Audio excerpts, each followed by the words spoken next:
Welcome back, Squid Game fans. Season 2 brings fresh twists, new characters, and even more jaw-dropping moments. But, as always, there are details hiding in plain sight that might have slipped past you. Let's take a deep dive into these hidden gems and unravel what you might have missed. In this season, we get a deeper look at the Pink Guards, those faceless figures who maintain order in the deadly games. Their uniforms are more than just a creepy aesthetic. They tell us a lot about their roles. Circle guards. These guys are the workers, carrying out tasks like handing out food and cleaning up. They don't carry weapons, and they stay out of the violence. Square guards. Think of them as the managers. They hold power over the workers and have the ability to interact with the players. Their job? To make sure the rules are followed and the game runs smoothly. Triangle guards.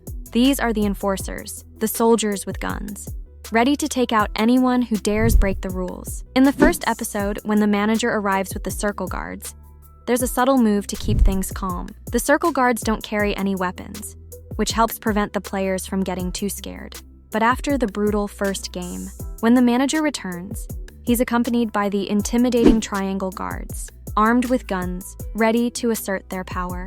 This season does a great job of exploring the backstory of the Pink Guards. Unlike before, where they were just faceless enforcers, we now learn that many of them, like the players, are trapped by debts. They're not immune to the game's cruelty.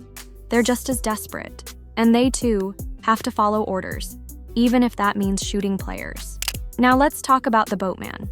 At first, he appears to be a friendly guide helping Hwang Jun-ho track down the island where the games take place.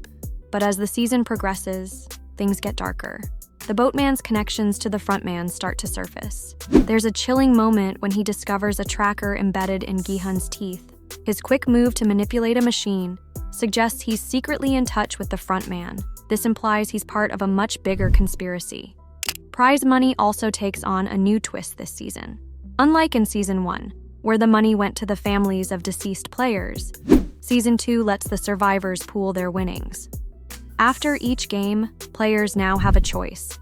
They can vote to continue or skip the next round. If the maximum amount of players choose to skip, the prize money gets evenly distributed among the players. Now, let's talk about player 246. In the Season 2 finale, it looks like he gets shot in the leg by Kang No-eul. But hold on, did he really die?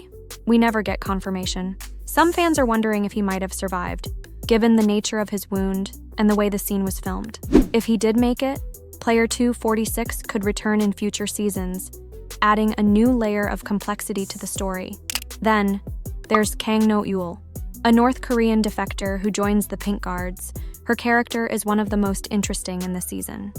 Not only does she share a surname with Kang Se-byuk from Season 1, but their names carry a deep symbolism. No-eul, which means sunset, and Se-byuk, meaning dawn, suggest a powerful connection, two opposite times of the day coming together. It's a subtle hint that their stories might be intertwined, especially since it's common in Korean culture for siblings' names to have complementary meanings. No-eul's role as a guard is fascinating because, unlike the other enforcers, she's shown to have moments of doubt.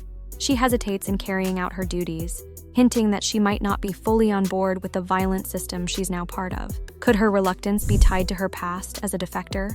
It adds a layer of depth to her character, making her more relatable and human. And then, there's player 125. Some fans are speculating that he might not just be a regular player. Could he be one of the VIPs we saw in Season 1? The actor who played VIP 3, David Lee, also portrays player 125. Could some of the VIPs be returning, this time as players in the game? One of the most intense challenges this season is the six-legged pentathlon. In this twisted game, players are tied together by their legs and must move as one while completing various tasks. Gi-hun's team enters last, which means if they fail, the guards will eliminate everyone else without a single soul knowing what happened, except for Gi-hun and the frontman. It's a terrifying moment that really heightens the tension. Speaking of the frontman, his character continues to evolve in Season 2. There's a particularly notable scene where he loses a crucial game while using his right hand, but ultimately wins when he switches to his left. This might seem like a small detail, but it's actually a clever callback to Season 1, where his left-handedness was hinted at. One of the most emotional moments of the season happens during the Mingle game. In a particularly gut-wrenching scene, a son abandons his mother during the chaos, driven by the desperation to survive. It's a harsh reminder of how the hunger for money can twist people's values and push them to betray their own flesh and blood. But despite being abandoned, the mother still defends her son, showing her unshakable belief in him, even in the worst of circumstances. Finally, in a revealing interview on The Tonight Show, Lee Jung-jae, who plays Seong Gi-hun, was asked if he could see his character becoming a leader, or even the frontman in future seasons. His response, pressing both the yes and no buzzers, left fans buzzing with speculation about Gi-hun's potential rise to power within the game's twisted hierarchy. And here's a shocking reveal. The frontman himself was once a winner of the game before tragedy struck, leading him to take on his current role. This backstory not only adds layers to his character, but also raises a huge question about Gi-hun's future. Could he, too, become the next frontman? Only time will tell.